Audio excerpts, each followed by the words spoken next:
Seattle began water fluoridation in 1970 after a referendum on the issue in 1968. However, Seattle's water fluoridation affects many more people than just the citizens of Seattle. Seattle Public Utilities sells water pre-fluoridated to the following wholesale customers: Issaquah, Sammamish Plateau, Bellevue, Redmond, Kirkland, Bothell, Woodinville, Duval, Edmonds, Lake Forest Park, Shoreline, Olympic View, North Shore, Mercer Island, Tukwila, Renton, Covington, Skyway, Coal Creek, Sues Creek, and a number of additional water districts. A full listing is provided on our website at wasw.org. The citizens of these cities and water districts have never had the opportunity to vote on the fluoridation of their water. And we have had over 45 years of additional research on the effects of fluoride on human health since that Seattle referendum in 1968. The fluoridation of drinking water has been a controversial issue throughout its history. As an environmental scientist and engineer with over 20 years of consulting experience, I appreciate a scientific approach to controversial questions. There is a great deal of recent research on water fluoridation that we need to know about and understand. And that's why I'm very pleased tonight to be able to introduce our distinguished guest speaker, Dr. Paul Connett. Dr. Connett is a graduate of Cambridge University and holds a PhD in chemistry from Dartmouth College. In May 2006, he retired from his full professorship in chemistry at St. Lawrence University in Canton, New York, where he taught for 23 years. His specialty is environmental chemistry and toxicology, and he is an expert on the research related to the nature of fluoridation chemicals and their effects on humans. I particularly appreciate that Dr. Connett takes a rational, science-based approach to this controversial topic. He's studied the research literature on fluoride toxicity for over 18 years, and he helped to found the Fluoride Action Network, for which he is the executive director. He speaks to audiences all over the world on the subject of water fluoridation. It is my great pleasure to introduce to you tonight Dr. Paul Connett.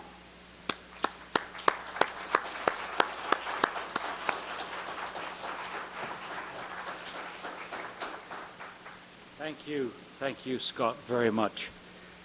47 years ago, I became an activist. On this very day, 47 years ago, St. Patrick's Day. And the reason I became an activist was I was walking across the Cornell University campus. At that point, I wanted to get a PhD in biochemistry and find a cure for cancer. That was what was in my brain as a young Englishman at that time at Cornell. And I've been doing that for about a year, research into biochemistry, when I was crossing the campus, and this great green dragon walked in on the path. And I thought, well, this is intriguing. I'll follow this green dragon. And I followed the green dragon, which turned out to be 50 Irishmen, St. Patrick's Day. And I followed it into the Union building of the Cornell campus, right into a massive teach-in on the Vietnam War, with students threatening to burn their draft cards, screaming at professors, and professors screaming at students.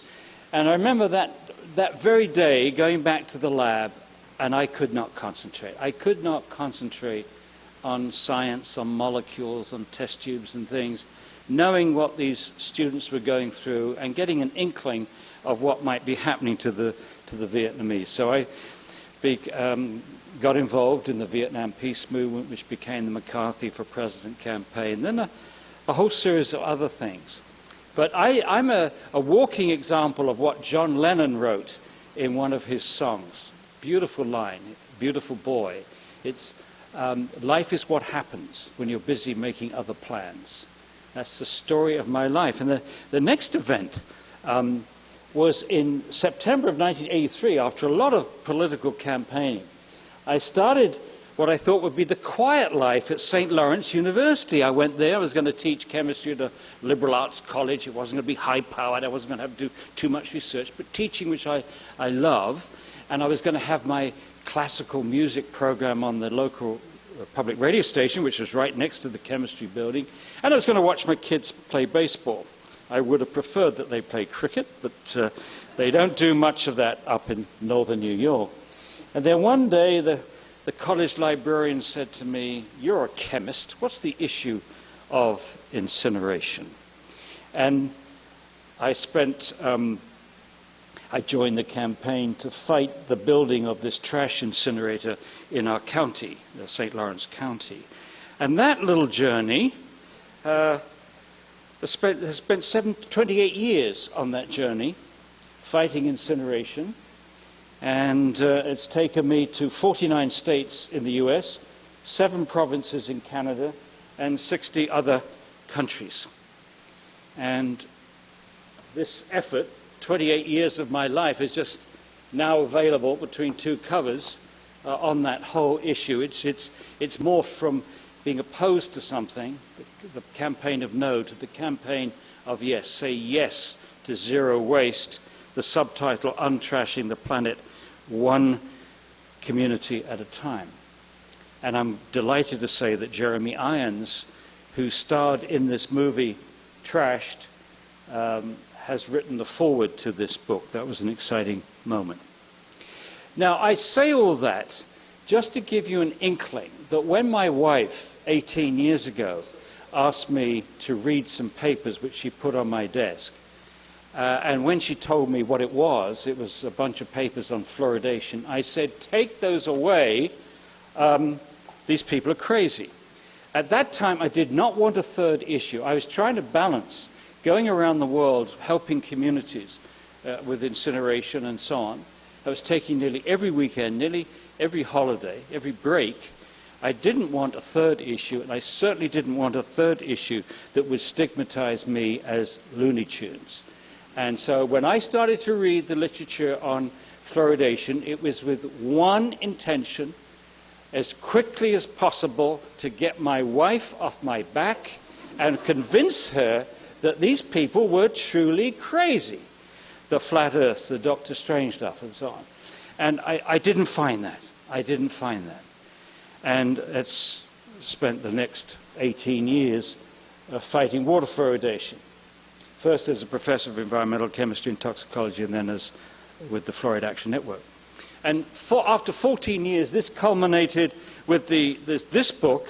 Oh, and I should say,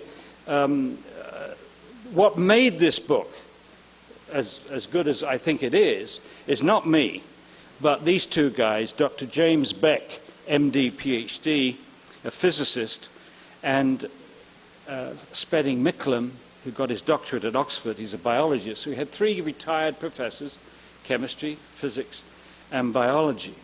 And they really made this book. They got the tone right.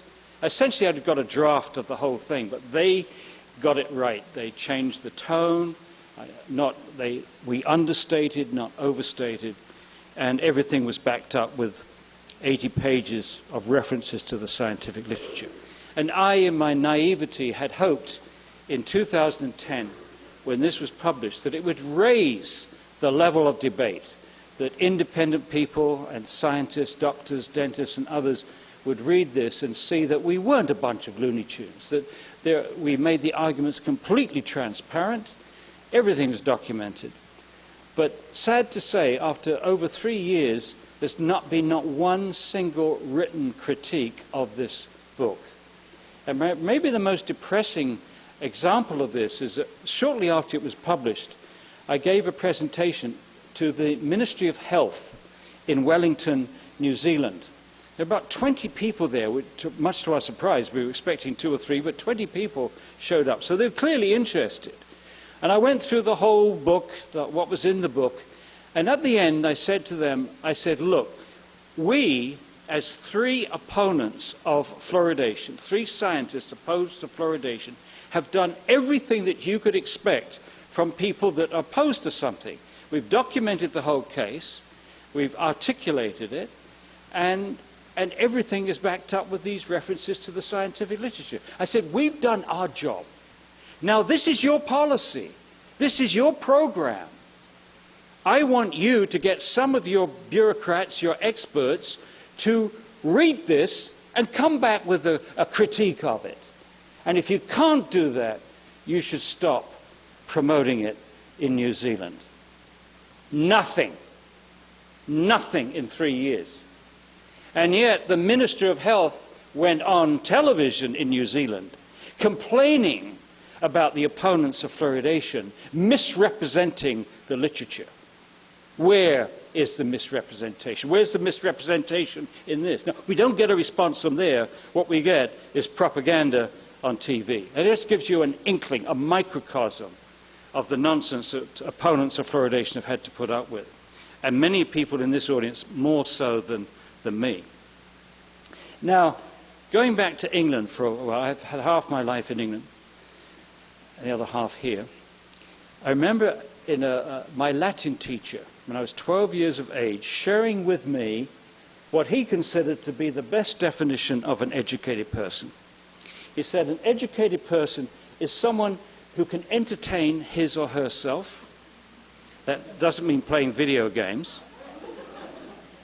Entertain a friend and entertain a new idea. And it's that last line, isn't it, which is the surprise. It always seems rather lightweight until you get to that last sentence. But if you think that is a good definition, what that tells you is that many people at universities with high degrees and many people in professional bodies are not educated because they don't have that ability anymore to entertain a new idea. They're fossilized. And there are many people on the converse, there's many people who've never been near a university who are highly educated because they have retained this open mind, which is so precious for our futures. And the other day I was driving and I heard Garrison Keillor on the radio in the morning. He does this lovely thing with the poetry in the morning. And he gave a quote from Henrik Ibsen, who wrote Enemy of the People, which you should read. If you haven't read that and you're interested in fluoridation, you should definitely read that. But he gave a quote from Ghosts.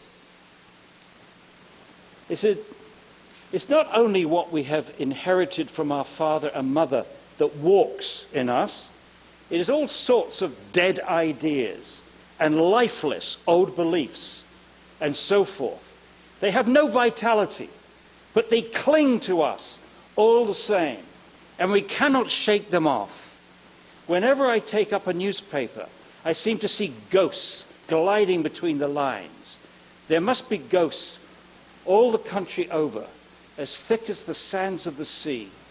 And then we are, one and all, so pitifully afraid of the light." And I would suggest to you that our professional bodies, our departments of health, our people in public health are pitifully afraid of the light because they want to hang on to this fossilized belief system that fluoridation actually works and is good for us. So, with that as preamble, in my presentation I will give you the 4 simple facts and one realization that opened my mind in 1996. This is after I read what my wife gave me. Secondly, the better ways of fighting tooth decay. Let's get to what we should be talking about. Let's get to some agreement here, what we should be doing to fight children's tooth decay. Not putting poison in everybody's water supply, but what we should be doing to fighting tooth decay. The events that have made fluoridation obsolete. It should never have started, but having started, there are many things which have happened since 1990 which should have forced us to stop. Estimating a safe dose of fluoride to protect children from lowered IQ.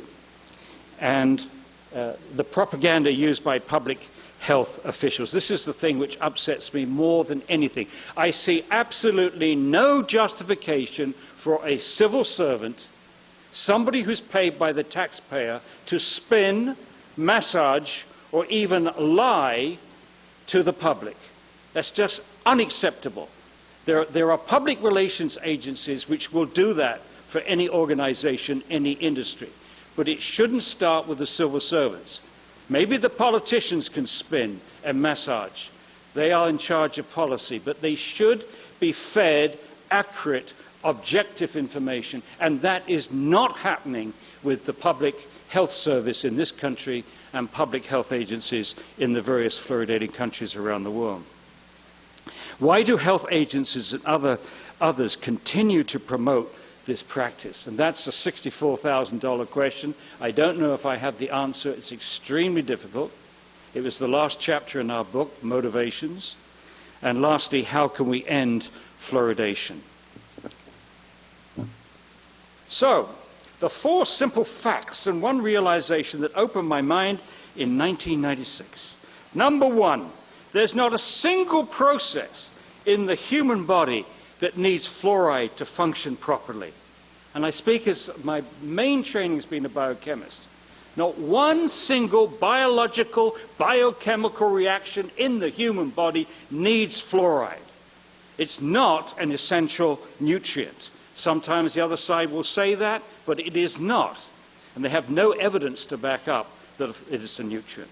On the other hand, it's very clear that there are many biological processes which are interfered with by fluoride, always given the adequate concentration, of course. That's always a caveat. But we know that fluoride inhibits enzymes, switches on G proteins, does all kinds of things. It's not something that you want in your body if you can possibly avoid it.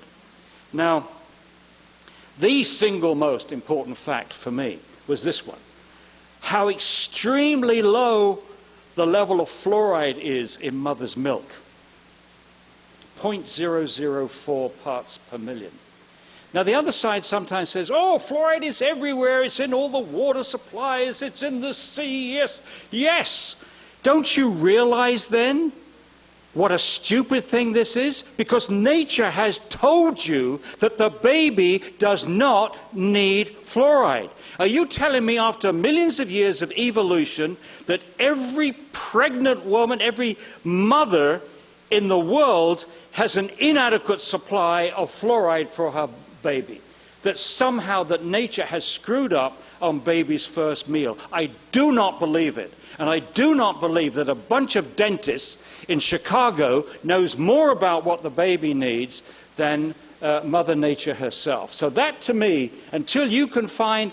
You know, I actually gave somebody, the chief health officer of Victoria in Australia, I said, tell me, Dr. Hill, I think it was Hill, Dr. Hill, if fluoride was good for the baby, it was important for the baby's development, teeth or anything, why is it so low in mother's milk? You know what he said? So Mother Nature has dealt some children a raw deal. Now, what this means, of course, in practical terms, is that a bottle-fed baby in a fluoridated community like Seattle is getting between 175 and 300 times the fluoride dose that nature intended. This is the most serious thing that we're doing right now. A huge gamble was taken in 1950 when the US Public Health Service endorsed fluoridation. Not only had one single trial had not been completed, but they had no idea that what fluoride would do to the baby's bones, the baby's brains, the baby's endocrine system. No idea at all. And yet they went ahead. That's a huge, reckless gamble. So mother's milk protects our babies from fluoride. So if you do live in a fluoridated community, please breastfeed, not bottle feed your baby, if you can possibly do it. If you're forced to bottle feed, then get mineral water or spring water, or not tap water. But of course, if you're a low-income family, you can't afford that. So when they say that we got to fluoridate for low-income families, baloney! The worst place, the children you least want to get fluoridated water, the babies that you least want to get fluoridated water are babies from low-income families. They already have many strikes against them. They probably already have potentially lowered IQ for all kinds of reasons. But most importantly, they have a potential of having a poor diet, and poor diet exacerbates fluoride's toxicity, well established. Low proteins, low calcium, low vitamins. Then you have this thing that the government has the audacity to give us this legacy. The legacy of this practice for every single one of you here is a lifelong, up to this point, a lifelong accumulation of fluoride in your bones. And they really don't know. Again, it's another gamble. They really don't know if the levels of fluoride in your bones are going to reach the levels which they do in India and China and cause horrible symptoms. The first symptoms of fluoride's poisoning of the bones is just like arthritis, stiffness of the joints, pains in the joints, pains in the bones. And as it accumulates still further, the bones get harder and more brittle. And we still don't have anybody in the United States who's had 70, 80, 90 years of this fluoride accumulating in their bones. What we know is that 40 to 60% of the fluoride is excreted by the kidney each day, but the rest accumulates in our bones and is steadily increasing over a lifetime. That's a stupid thing to do. Now the realization. The realization is simple. We should never use the public water supply to deliver medical treatment. We've never done it with any other substance.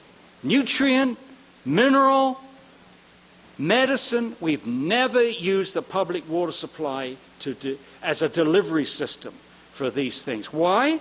Because once you put it in the water, you can't control the dose.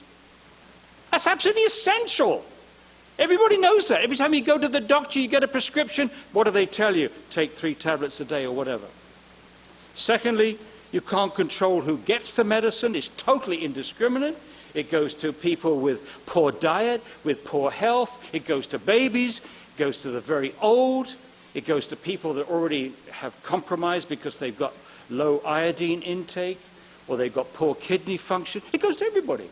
Completely indiscriminate once you put it in the water.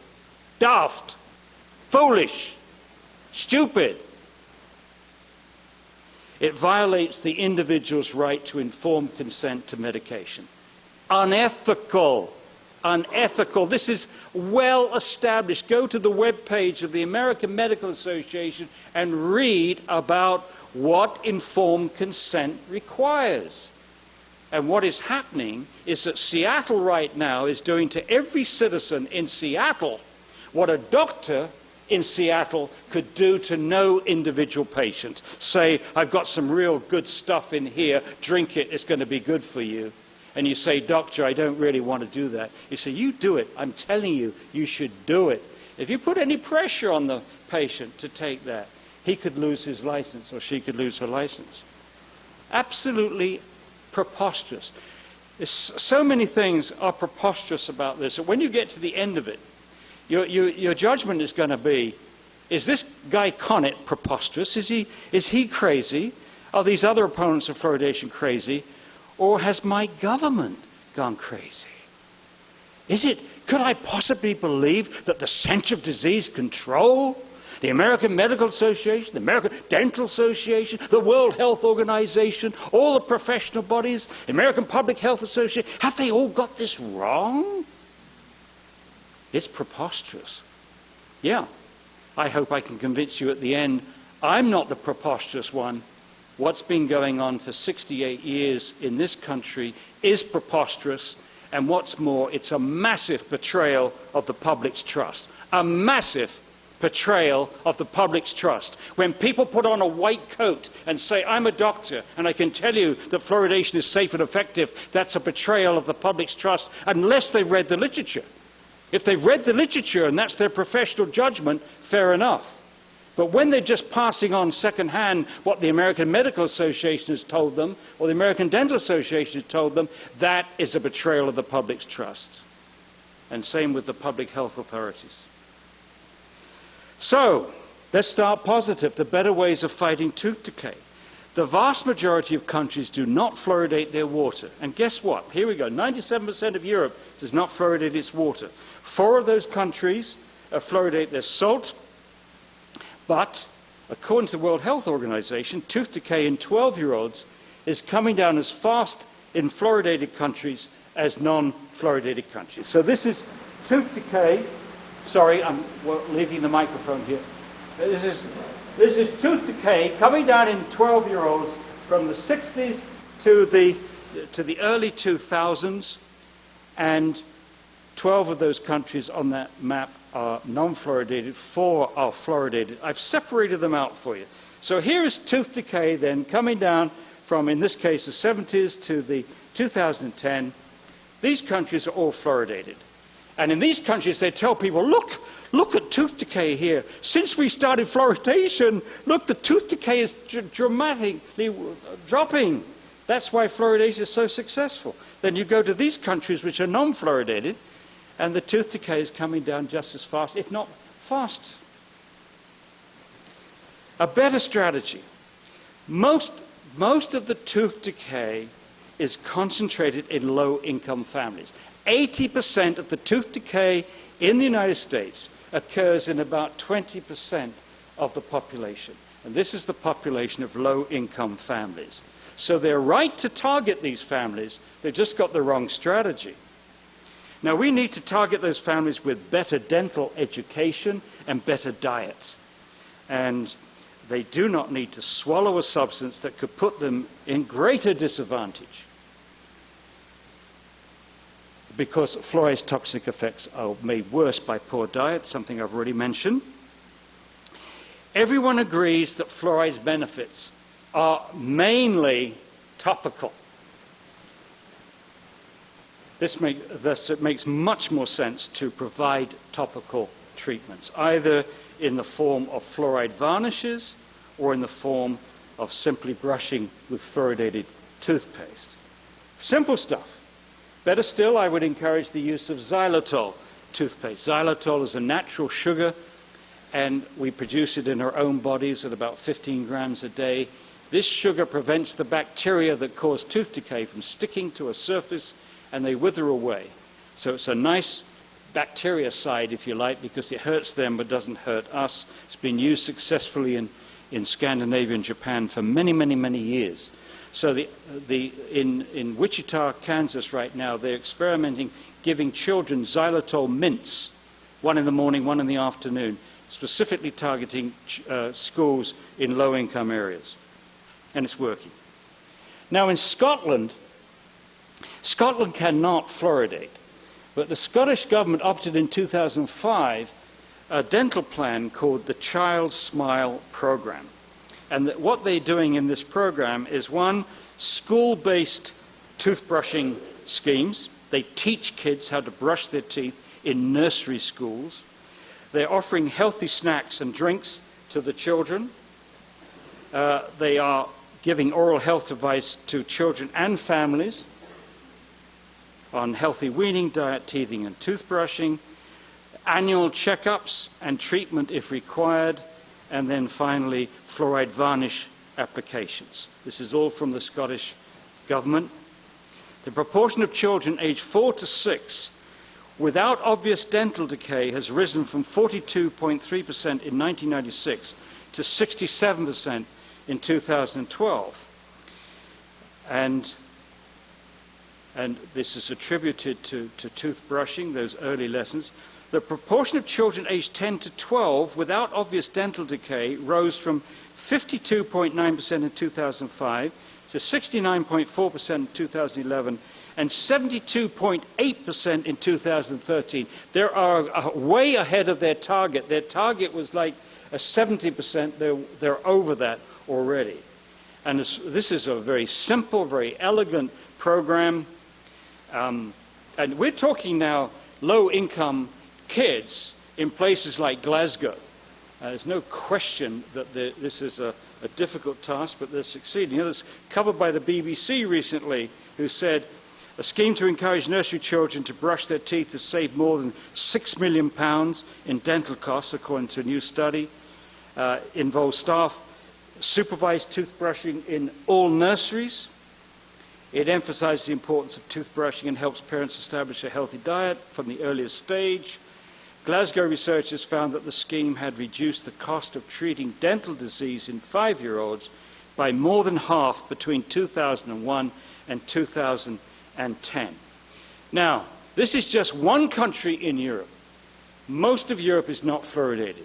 Before they spend another penny of money to promote this practice, we're talking about the Center of Disease Control that spends millions of taxpayers' dollars each year promoting this practice. They should take a fraction of that money, go to Europe, and find what they're doing in Europe to fight tooth decay successfully without forcing fluoride in everybody's drinking water. That would be a good use of taxpayers' money.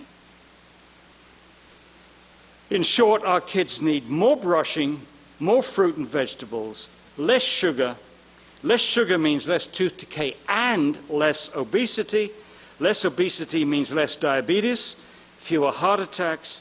In other words, education to promote less sugar is very good investment. You put the two campaigns together, fight tooth decay, fight obesity in the same stroke. Yank those soft drinks out of schools and do everything we can to educate parents to cut down on the sugar crap that they get all day long.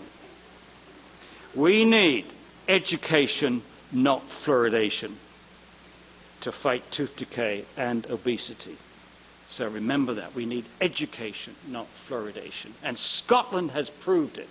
Scotland has proved it. Part 3 then. Part 3. The events that have made fluoridation obsolete. There are quite a number of them. Some more serious than others. Event 1. When I say events, I could be talking publications, could be talking about statements, articles, what have you. But starting in 1982, appeared in a number of leading journals like Science and Nature, articles which indicated that tooth decay was no different in fluoridated and non-fluoridated communities. And these articles, Leverett in Science in 82, Cahoon 84, 85, 87, his work was done in New Zealand, Dissendorf in Australia in Nature of 1986, Gray in Canada. All these articles look at, strangely, finding the little difference in tooth decay between those communities with or without fluoridation. And then, if you like, to put this matter to rest, the National Institute of Dental Research, which is a big promoter of fluoridation, big research body, spends a huge amount of money researching fluoridation on teeth.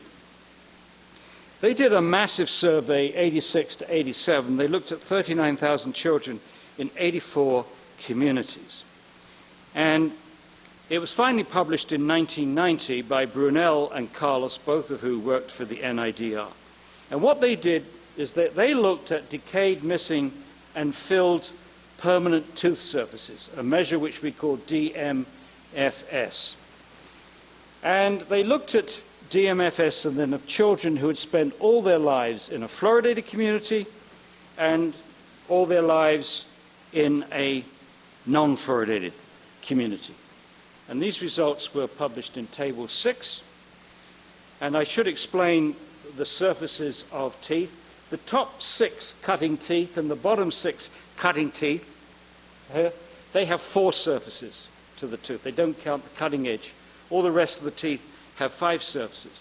By the time all the teeth have come out, there's 128 tooth surfaces in a child's mouth, not counting the wisdom teeth. So 128 tooth surfaces. Now, in this study, they found on average, for children 5 to 17, the average tooth decay, as measured by decayed, missing, and filled surfaces, was 2.8 surfaces in the fluoridated communities. This is children who always lived in a fluoridated community. And here the children always lived in a non-fluoridated community, 3.4.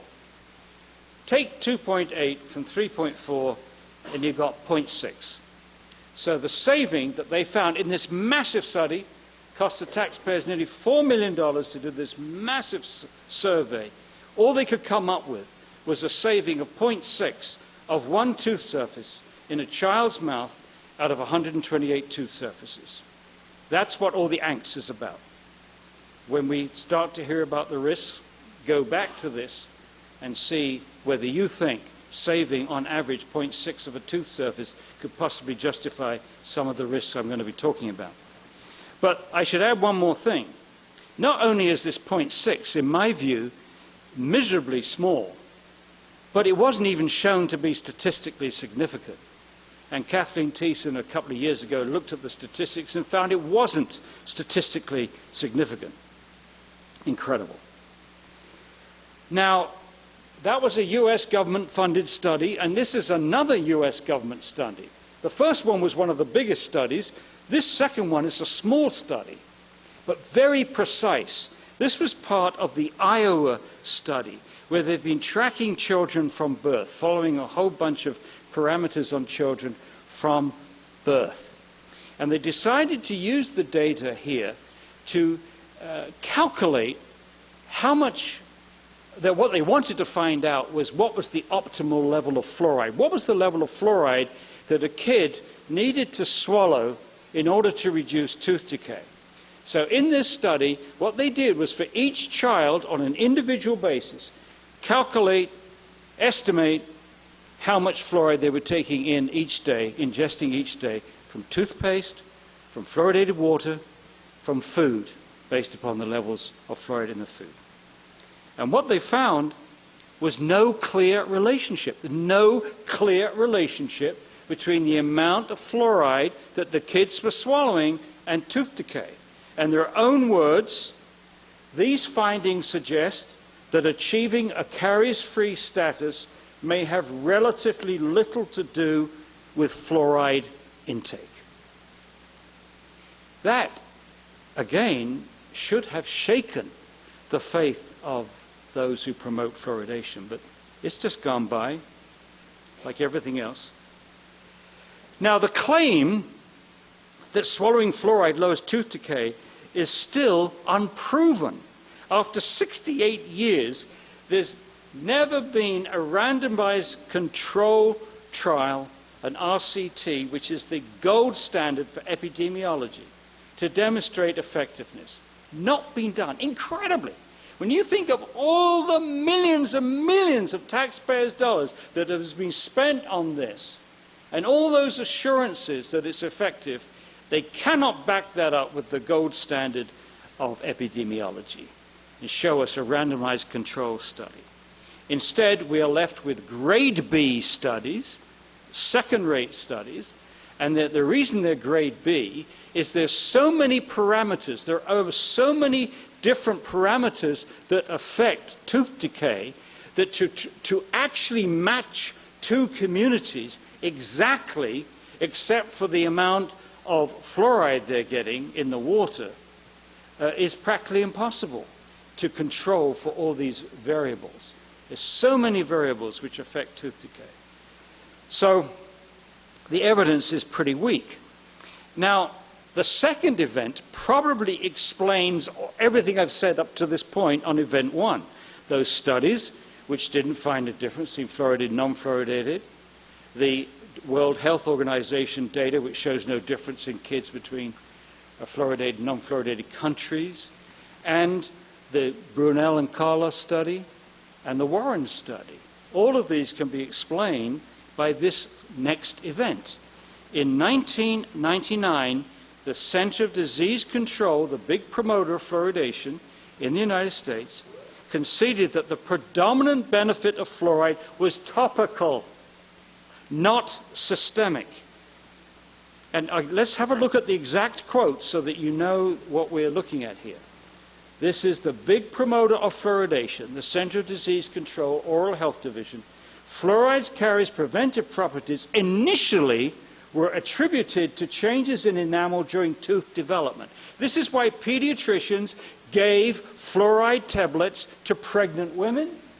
This is why they gave drops to babies, all in the hope that the fluoride in the enamel will build up in the teeth under the gums so that when they erupted into the oral cavity, they would be more resistant to acid attack from the bacteria breaking down sugar. That was the mechanism that was believed for 50 years. And then they said, whoops, we're sorry. Laboratory and epidemiologic research suggests that fluoride prevents dental caries predominantly after eruption of the tooth into the mouth, and its actions primarily are topical. Now, if fluoride works primarily on the outside of the tooth and not from inside the body, why swallow fluoride and expose every tissue of the body to a toxic substance when you can brush it on your teeth and spit it out if you want it? I don't, but if you did, brush it on your teeth and spit it out. This way you not only protect yourself against fluoride's toxic effects, but you also solve the ethical problem. Because if you use that as your strategy, then you're not forcing it on people that don't want it, which is so unacceptable to many people. There are a large number of people out there who say, I don't care if fluoride works. I don't care if it's dangerous. I don't want the government telling me that I have to put this substance in my body when I don't want to put it in my body. That's where just that's one single argument, where you can get around that argument tomorrow. In 1999, then, fluoridation should have ended. Right there, when the #1 promoter of fluoridation admitted it worked topically and not systemically, or predominantly topically, that's when they should have changed their strategy to the one now being used in Scotland. But they didn't. Why not? Event number 3, in 2006, the US National Research Council published its 3-year review. Now, the remarkable thing about this review was that the panel chosen to look at the toxicology of fluoride in water and examine EPA's safe drinking water standards was the first balanced panel ever selected in the United States to look at anything to do with fluoride. They had 3 pro-fluoridation, 3 anti-fluoridation, and 6 who had not declared their position publicly. They expected to get this report out in 1 year, but it took them 3 years. There it is, fluoride in drinking water, a scientific review of EPA standards. You can get this online and search it for free. Now, they showed in this review, and they didn't look at fluoridation per se, their task was to look at fluoride's toxicology with little attention to the dosage involved. They looked at animal studies, they looked at biochemical studies, they looked at clinical trials, they looked at human studies. And what they found is that fluoride causes many health problems. That's not the argument. The argument is whether fluoridation causes any health problems. Or the way I'd like to frame it is this: is there an adequate margin of safety from the levels which we know causing harm in India and China and other places with high natural levels? Is there an adequate margin of safety to protect not the average person, but all our citizens from that effect, drinking fluoridated water? That was the key question. They did not address that in this report. They just delineated what fluoride was capable of doing. Now, on the day this was released, I remember this, I was in Italy at the time. On the day this released, the American Dental Association claimed that the NRC only looked at levels of fluoride between 2 and 4 parts per million, which was not relevant to water fluoridation at 0.7 to 1.2 parts per million. I'll come back to that in a second. 6 days later, the Oral Health Division of the CDC said more or less the same thing. The findings of the NRC report are consistent with CDC's assessment that water is safe and healthy at the levels used for water fluoridation. And then 1 year later, the National Health and Medical Research Council in Australia brushed aside these findings and said, the NAS report refers to the adverse health effects of fluoride, and the reader is alerted to the fact that fluoridation of Australia's drinking water occurs in the range of 0.6 to 1.1 milligrams per litre. With that having been said, they completely ignore the 500 pages of this report. Incredible. Now, these statements by the ADA, CDC, and NHMRC indicate 3 things. 1, they don't know the difference between concentration and dose. It's a self-serving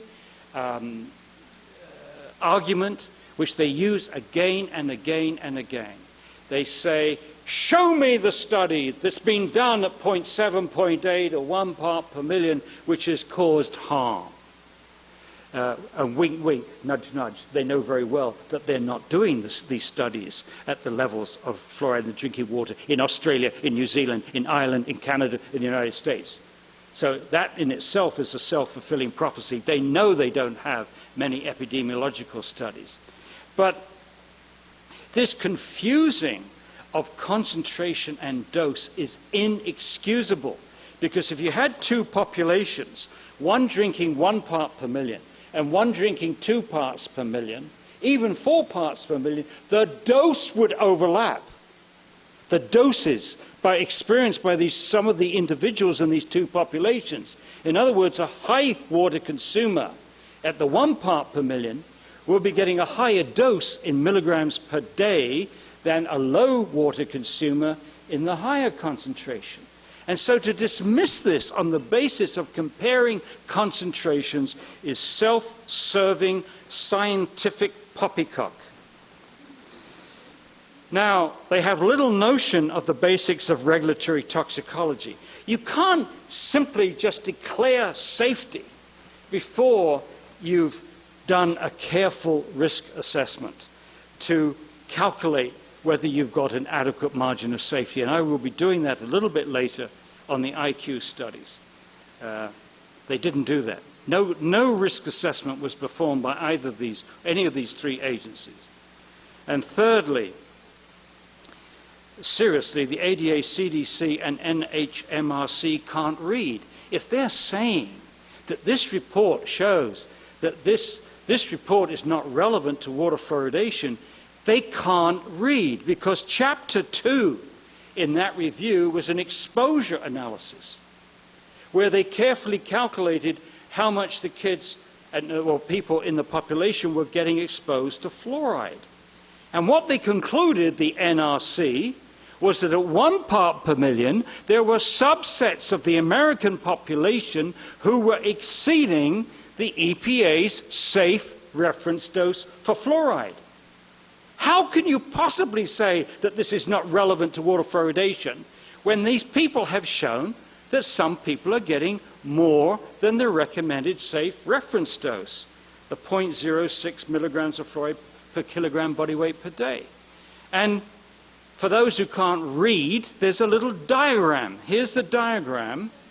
On the bottom axis there are different age ranges going across. And there's the line. The red line is the reference dose, the EPA safe reference dosage.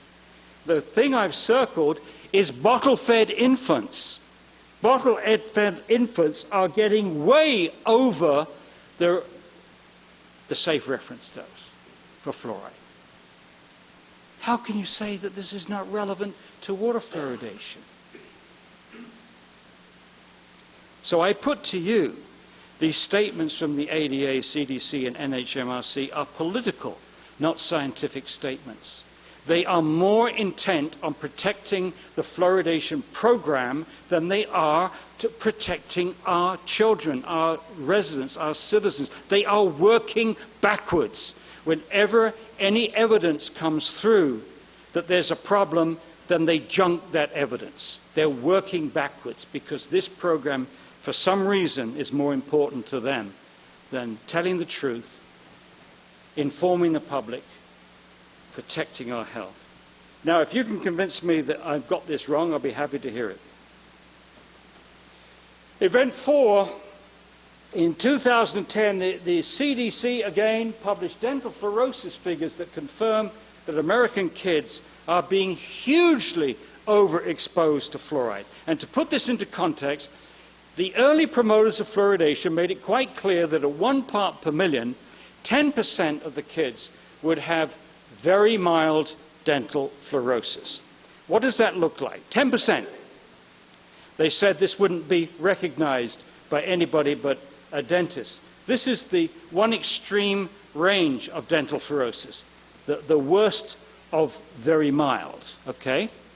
But at the other end, what you would see are white cusps on the edge of the teeth. It's symmetrical. And, okay, so that's what they thought. That 10% of kids would have this, or something like it, and that was justified, that this was the trade-off for reducing the kids' tooth decay.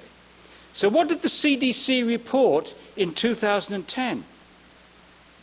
They reported that 41% of all American children, that's both living in fluoridated and non-fluoridated communities, had dental fluorosis. And not all of it in the very mild. You see the very mild there? 28.5%, not 10%, 28.5%.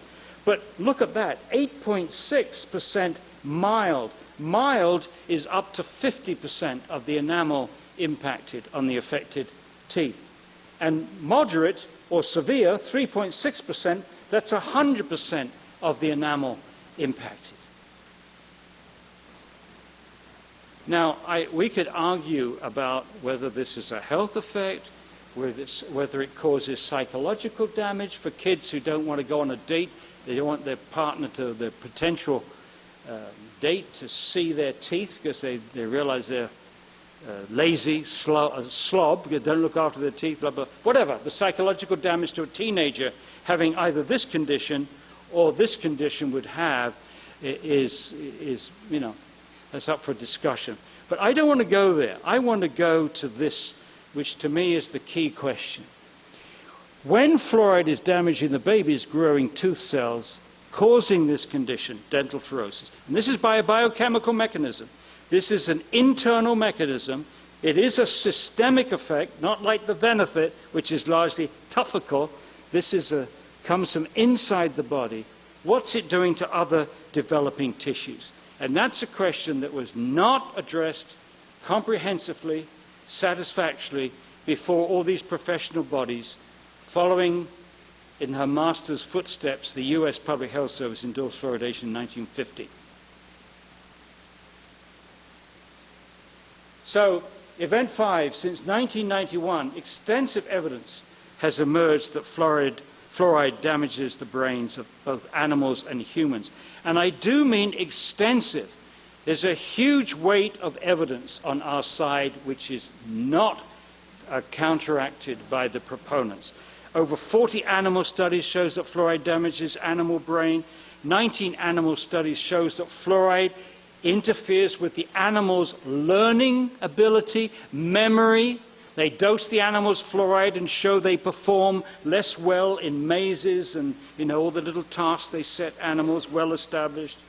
12 studies which shows neurobehavioral deficits. 3 human studies which shows that fluoride damages the fetal brain. And lastly, 37, make that 38, one more just come through. 38 out of 44 published studies indicate that fluoride is associated with lowering of IQ. As I said, proponents have offered practically no published studies to counterbalance the weight of evidence which I've just shown you. Fluoride is a potent neurotoxin, which was that's agreed to by the EPA, has said that there's a substantial body of evidence which shows that fluoride is a neurotoxin. A few weeks ago, Landrigan and Grandjean in the Lancet also said the same thing, that fluoride is a neurotoxin. Now, one of those animal studies, they're keen on saying, oh, the animal studies don't count because they did them at such high concentrations. Well, here's an animal study where the rats were given 1 part per million fluoride in their water for 1 year, and the exposed animals had kidney damage, brain damage, a greater uptake of aluminium into the brain, and beta amyloid deposits, which are characteristic of certain aspects of dementia, Alzheimer's disease, what have you. 1 part per million. And then Zhang, and I'm particularly fond of this IQ studies because Zhang controlled for a lot of those confounding variables, which they claim he didn't, but he did. And I'm interested because I went to the villages in China where these studies took place. These villages had a very stable population for hundreds of years, The same occupations, rural farmers, same housing conditions, same diet, same lifestyle, same schooling, everything that you think of was the same in these villages. And Zhang also controlled for lead exposure and iodine intake, and he's just published another paper to show that as far as arsenic was concerned, there were higher levels of arsenic in the low fluoride village than the high fluoride village. So arsenic was not a confounding factor.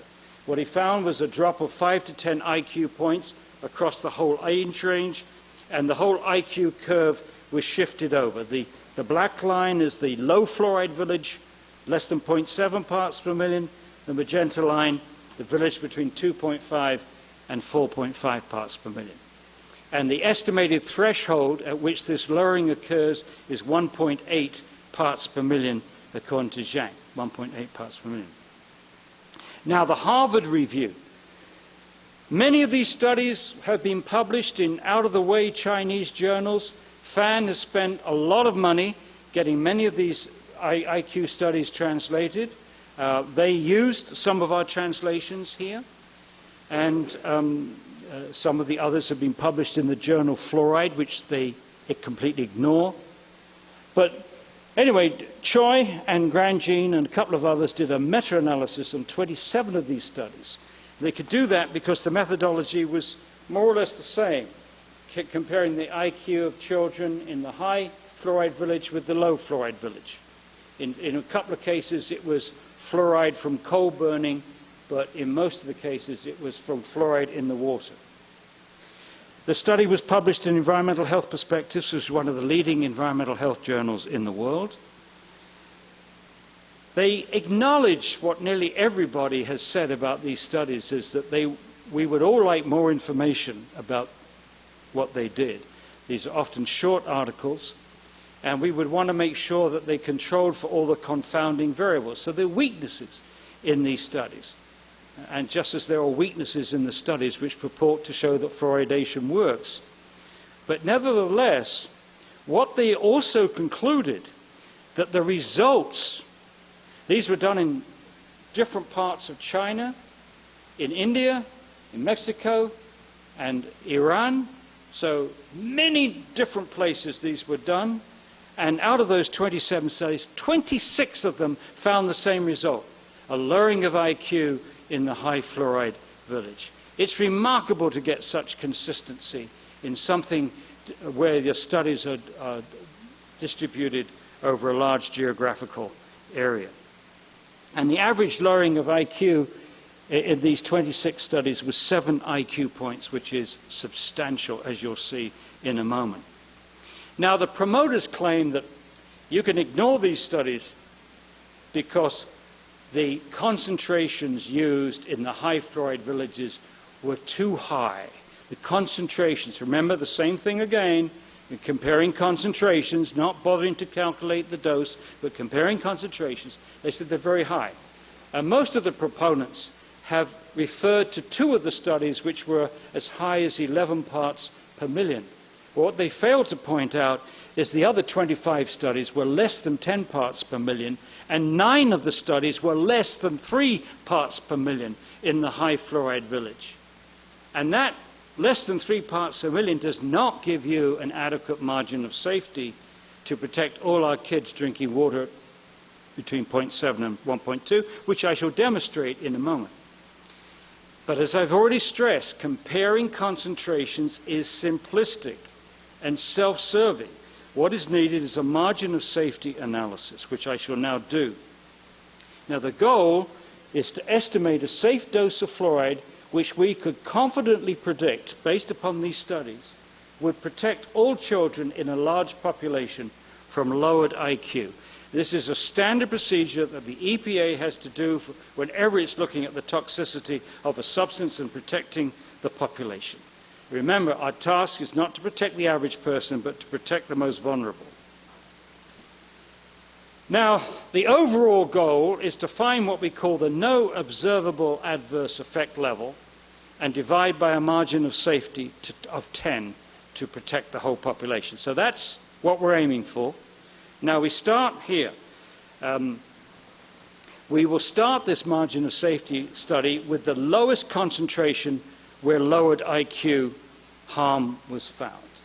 Well, here are 5 of the studies in the Choi review. This is their table, or part of it. And these were all statistically significant. You can see all the drops of IQ there.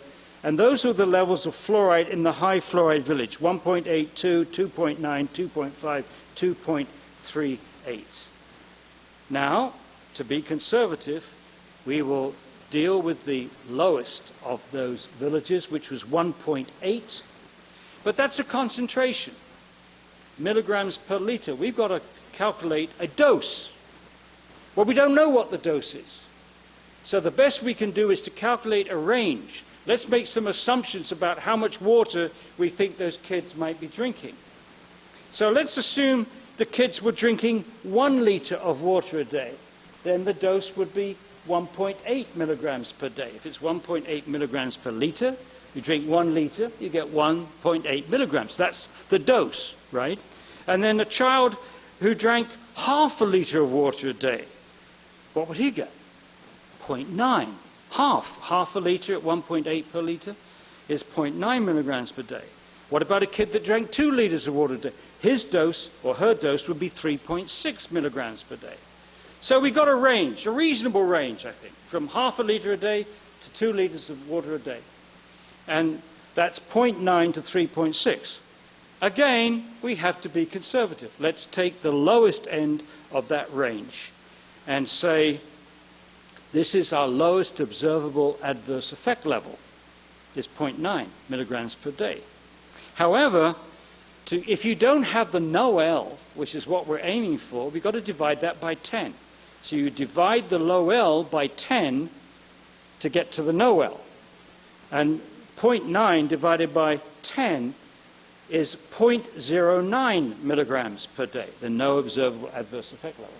So now we're going to step 4, applying a safety margin of 10 to protect the whole population, including the most vulnerable. We divide the NOEL by 10, and now our safe level to protect all our kids from having a lowered IQ is 0.009 milligrams per day. Let's calculate how much water a kid could drink then at 1 part per million if the safe dose is 0.009 milligrams per day. He or she could only drink 0.009 liters a day, which is 9 milliliters, which is 2 teaspoons of water. In other words, if that study in China at 1.8 parts per million is a valid study, normal procedures would say that a kid in the United States shouldn't drink more than 2 teaspoons of fluoridated water. Now, okay, so some of you might be concerned about all these safety factors. Believe you me, that's what they use. But let's lift one of the safety factors. If we drop one safety factor of 10, children shouldn't drink more than 90 milliliters of this water. That's less than a glass of water, half a glass of water. All right, let's drop another factor of 10. They shouldn't drink more than 900 milliliters of water. That's less than a liter. So any way you cut it, once you've got these studies showing lowering of IQ at these concentrations, there is no margin of safety to protect all our kids from having their mental development impaired by drinking fluoridated water. And that's particularly true of bottle-fed infants at the very beginning when their brains are developing, the last point in time that they should be exposed to fluoride. And by the way, I could take this a little step further and calculate the dose that a bottle-fed baby would get and a breastfed baby would get, and what comes out based upon these same numbers is that a breastfed baby is just about at this safe level. But a bottle-fed baby obviously is 100 to 200 times the safe level. So if fluoride lowers the IQ of children drinking water at 1.8 parts per million, in a small study group, it is not safe, protective against lowered IQ for all children in a large population drinking fluoridated water. Now, another criticism of these IQ studies is that there was no measure of individual exposure. They were population studies, yes, we have no measure, but actually it's not true, because in 11 of the studies, they actually measured the fluoride in the urine of the children, which is an indirect measure of how much fluoride the kids were taking in each day. And that correlates with lowered IQ. There's a correlation between the level of fluoride in the children's urine and the lowering of IQ. And more recently, Zhang has published a study which shows that the lowered IQ relates to the plasma fluoride levels. This is the level of fluoride in the blood before it goes into the brain, just before. And you can see with all his data points, there is a decrease in children's IQ as the fluoride levels in the serum goes up. So it's these measures of individual exposure which further strengthen our conclusions here. Now, this is what Philip Grandjean said, author of this Choi analysis. He was also just published a book called Only One Chance about chemicals which damage the brain. He said, fluoride seems to fit in with lead, mercury, and other poisons that cause chemical brain drain. That's his expression, chemical brain drain. The effect of each toxicant may seem small, but the combined damage on a population scale can be serious, especially because the brain power of the next generation is crucial to all of us. And now I want to use a series of pictures to illustrate what he's getting at here. And incidentally, he's used these same pictures, are better drawn than mine, in a videotape that's available on the web, so you can look at his explanation. But basically, IQ follows a normal distribution curve, the bell-shaped curve. The heart of the bell is the average. Most people have an average. If you're looking at height, weight, or in this case IQ, most people will be around the average value. But look at the two tails of this bell-shaped curve. And the green, the area under the curve, that's the number of kids above an IQ of about 130. Those kids are very bright or geniuses.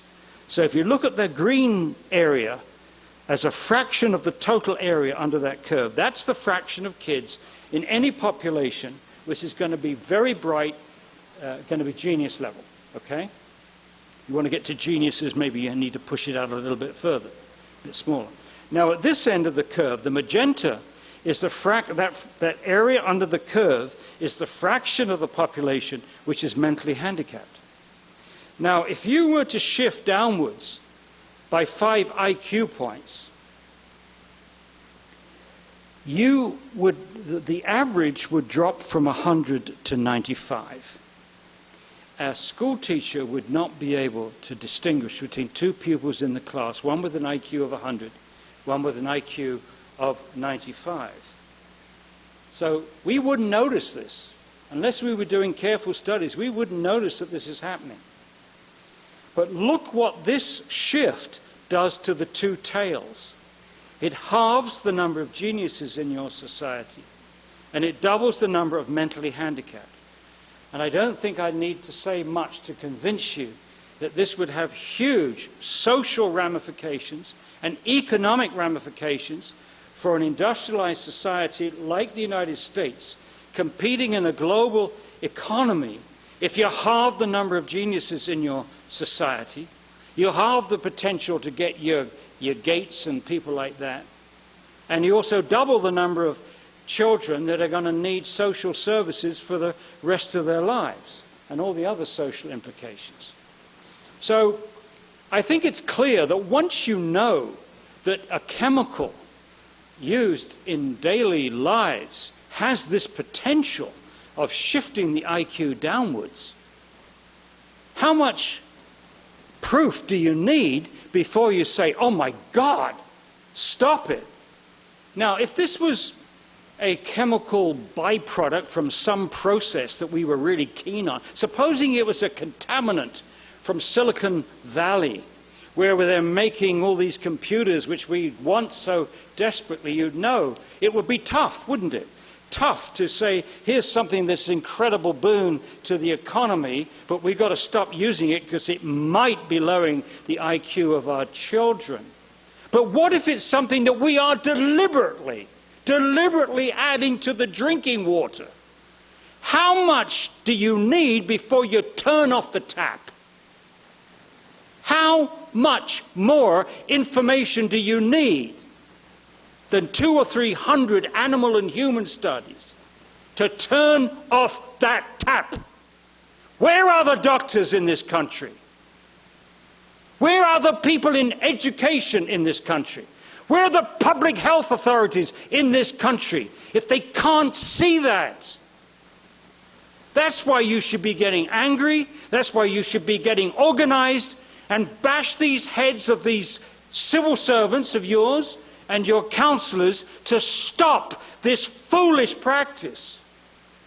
Now, they could continue it if they could come forward and produce the rational dismissal of all these IQ studies, if they could come on a public platform and debate people like me and Bill Osmondson and others, if they could come back with a written critique of this, but they don't do anything of that. They don't do any of that. They simply say, we have the power, we have the prestige, we have the white coats, you're unwashed, you're only emotional, you're just citizens, you don't count, this is our practice and we're going to continue it, screw you. That's where we're at. It's unacceptable.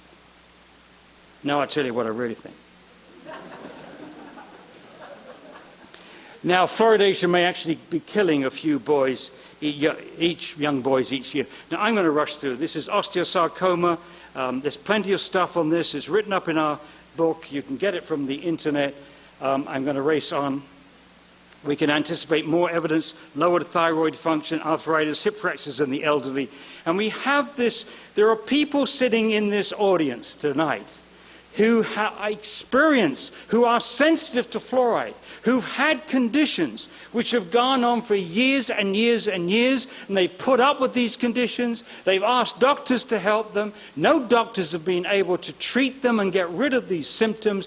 And then some days somebody says, is your water fluoridated? It may be fluoridated water that's doing that. They stop drinking the fluoridated water, and guess what? Their symptoms clear up. This kind of evidence is very, very convincing to the victim. Governments dismiss it, and governments are dismissing this without attempting to put these anecdotal reports on a scientific level. That's disgusting, especially when some of these citizens have offered to be volunteers for this to be studied scientifically. But let's keep it simple. No risk is acceptable if it is avoidable. There is no need to swallow fluoride. Other countries have demonstrated that there are other and better ways of fighting tooth decay without forcing water fluoridation on the whole population. Fluoridation is an obsolete practice, and it's time to end it. Part 5, the propaganda used by some civil servants in the promotion of fluoridation. I've already spoken for too long, but I cannot resist showing this to you because it's so sickening to me. I want you to see Queensland Health. This is the equivalent of your Department of Health. Queensland's Health. Promotion, they were promoting mandatory statewide fluoridation in Queensland, Australia. These are the advertisements they were running. They said, in Townsville, water supplies have been fluoridated since 1964, resulting in 65% less tooth decay in children than those in Brisbane. Now, I want you just to think for a moment what you as a citizen in Queensland would think when you were told by your civil servants that fluoridation would reduce tooth decay in your children by 65%. Think of those savings. Well, let's see what this is based upon. It's based upon one study and one age from that study. The relative difference was indeed 65%. The absolute saving was 0.17 of one tooth surface. Now I ask you, if they've been honest and put into the paper, going back to that advertisement, a saving of 0.17 of a tooth surface if we introduced mandatory fluoridation into Queensland? I don't think it would have the same effect, do you? This was deliberately misleading. It was scientifically accurate, the numbers are correct, the arithmetic is correct. It gets worse. This is what Queensland Health said teeth look like from a fluoridated community. And this is what teeth look like from, without exposure to fluoridated water. That is fraud. That is fraud. They've taken, let me show you the whole thing. The state of oral health in Queensland. This is the difference between fluoridated and non-fluoridated. What they've taken there is baby bottle tooth decay, which fluoridation can no way reduce that effect. Baby bottle tooth decay is when babies suck on a bottle for hours on end, go to sleep with the bottle, sugared water, grape, fruit juice, even Coca-Cola, sleep in it, and it rots the top teeth down virtually to the gums, and it often leads to kids having to get teeth taken out under anesthesia, which is very emotive. But the same examples of baby bottle tooth decay can be found in fluoridated communities as non-fluoridated communities. So this is fraud. But look at this. This happens all over. This is the medical officer of health, Dr. Hazel Lynn, holds up a picture of a child's teeth. Lynn said water fluoridation prevents tooth decay and is a safe practice. And she is holding up a picture of baby bottle tooth decay. This woman is no more than a robot who is being sent out to the public to just propagate Health Canada's position, pro-fluoridation position. A robot. She's getting paid something like $250,000 a year to carry out her boss's orders. It's pretty sad. And these people are out there all over the fluoridating world doing the bidding of the top bureaucrats. So what we have here are public servants betraying the public's trust. This is not healthy in a democratic society. Part 6. Why? Why do these health agencies do this? Motivations.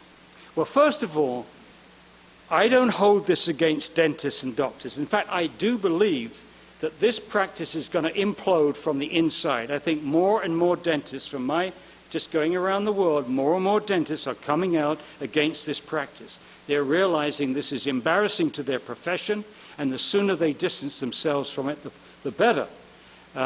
Meanwhile, there's a lot of peer pressure to keep them in track. Many dentists will tell us behind the scenes that they're against fluoridation, but they fear reprisals.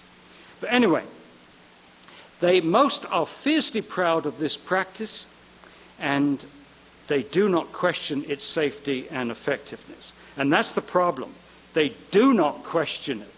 They don't go to the primary literature and read it for themselves.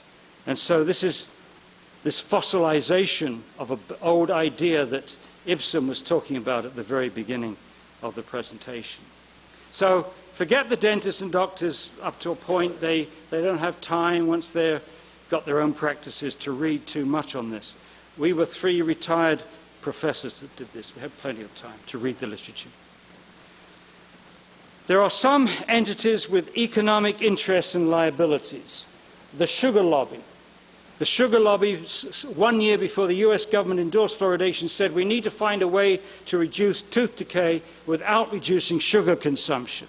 Then they put millions of dollars into professors at American universities to extol the virtues of sugar as a nutrient. Coca-Cola is a nutritious drink, and also promote fluoridation.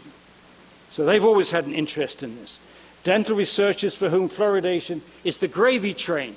If you make it clear that you're for fluoridation, the money will come in for your dental research. Whoops. The phosphate fertilizer industry are obviously getting rid of a product. They have an economic interest. Toothpaste manufacturers, I think, have liability. I think they fear if water fluoridation goes and the lawsuits start with dental fluorosis, etc., they're going to be sued as well. So they're going to prolong it as long as they can. The dental organizations that endorse fluoride dental products like the American Dental Association, they have their seal of approval all over fluoridated products. In fact, you can't get their seal of approval for toothpaste without having fluoride in it. So if fluoride falls, they're in deep trouble from a liabilities point of view. You can imagine them being cross-examined in court on a dental fluorosis case. Motivations.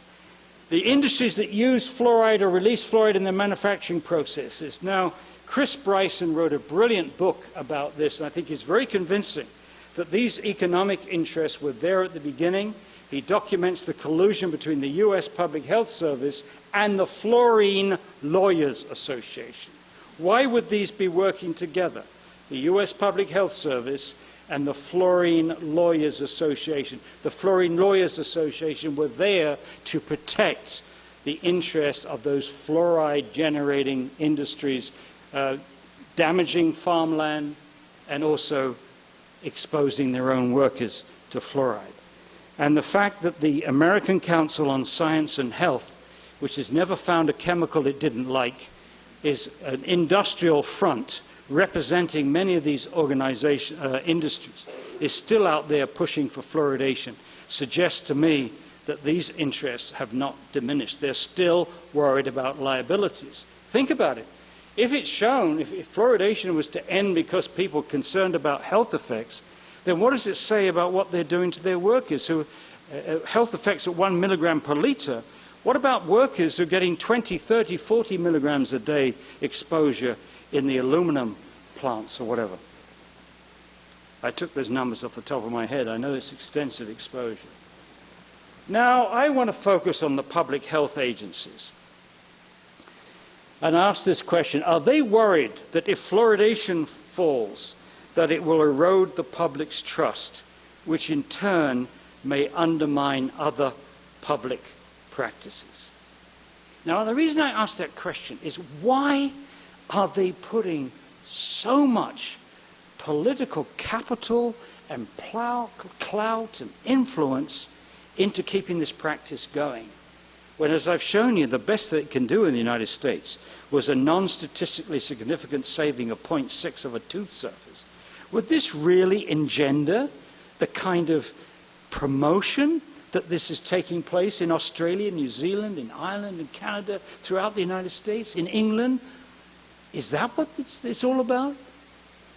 Could it be that their big concern is that they lose fluoridation, they lose the public's trust, and that will threaten other practices like vaccination? Now, when you get to vaccination, we're not talking about saving 0.6 of a tooth surface. We're talking about billions of dollars of interest here. The vaccination program has the pharmaceutical industry working in cohorts with the CDC and the legislature. There are more lobbyists for the pharmaceutical industry in Washington than congressmen. And one of the things they've been able to do is to remove liabilities from these vaccines when they cause harm. The law was passed for that.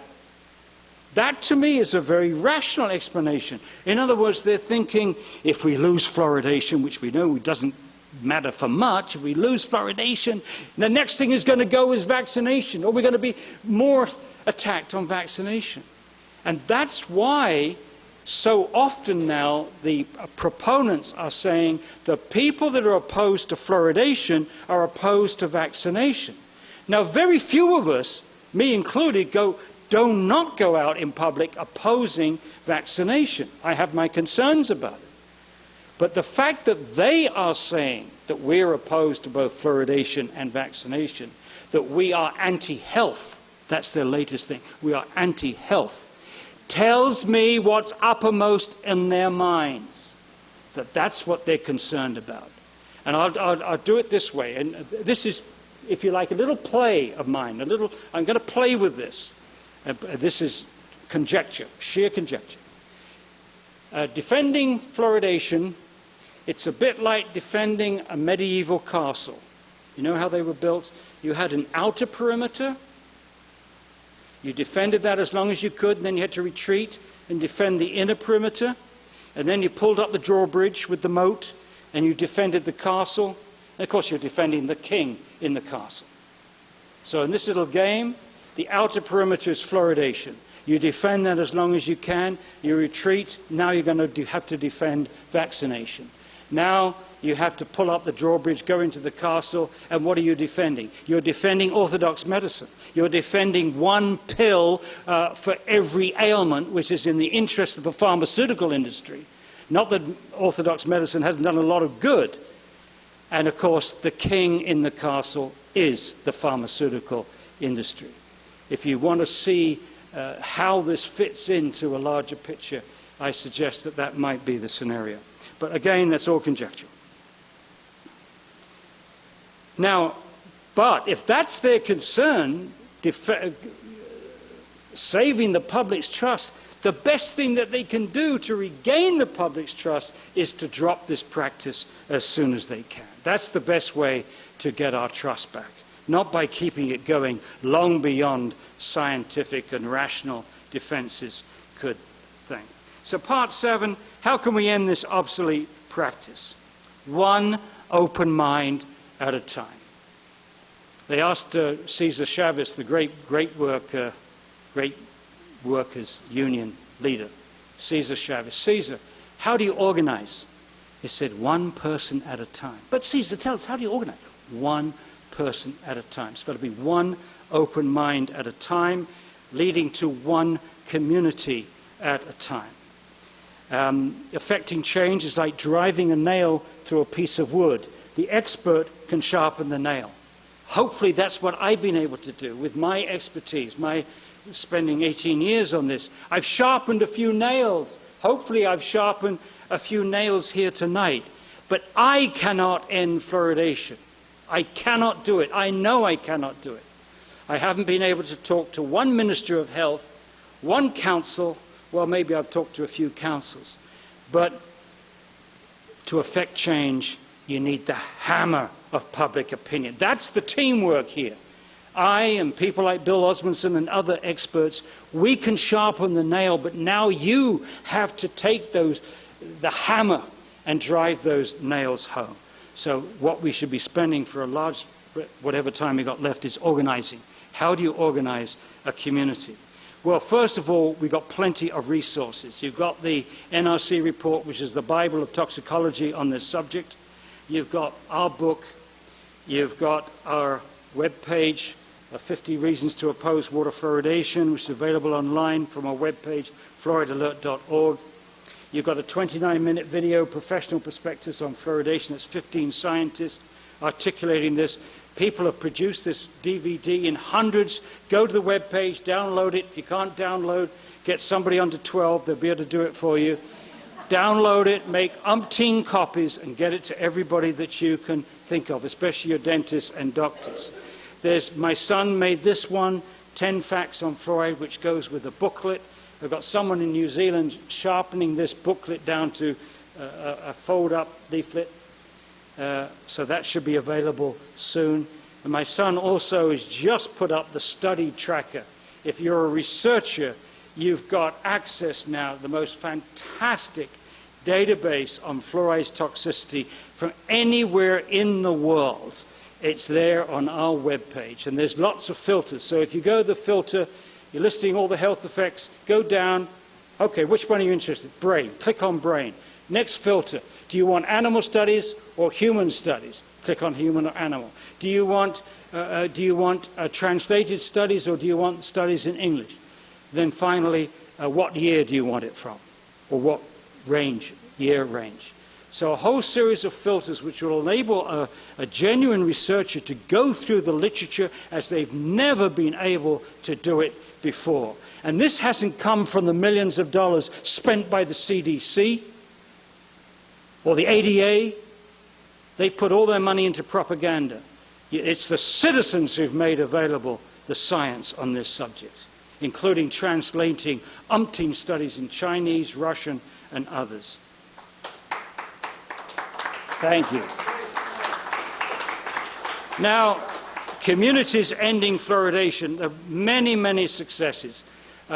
It's one thing to stop fluoridation. That's a lot easier to do, as they've just done in Portland, than to end fluoridation. But we've had communities like Juneau, Fairbanks, Alaska, Collegetown in Texas, many communities in Canada, many communities in Australia and New Zealand stopping fluoridation. Over 4 million people have been liberated in the last few years, since at least 2008. So it can be done. You can stop fluoridation in Seattle. It's not impossible. In 2012, Queensland lifted mandatory requirement, and as a result, 45 towns now in Queensland are fluoridation free. That was about 17 councils. You know, some councils affected several towns.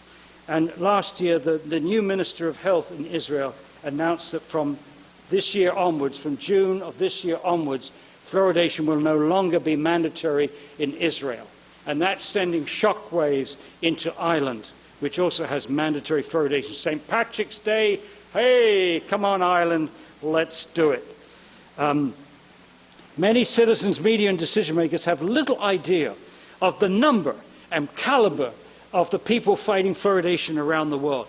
I can tell you, I have had the privilege of going to communities all over Australia, all over New Zealand, all over Canada, all over the United States, all over Ireland, and several places in England. I've been to Israel and I've been to Japan on this issue. And I can tell you, there are dozens and dozens of communities.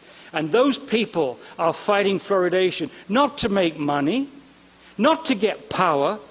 They come to the meetings, they're working their tails off, often using a lot of their own money. Why? For their kids, for their grandchildren, and for their communities. And that's why most of you are here tonight, for your kids, your grandchildren, for your community. You're not here to make money. So I've had the privilege of working with some of the best people in the world, both fighting incineration and fighting fluoridation. There's little difference from what I see this end. It's exciting, but it's invisible.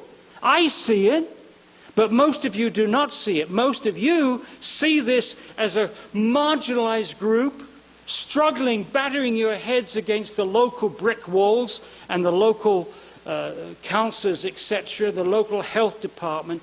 You see it as an impossible task. That's why we are making this visible.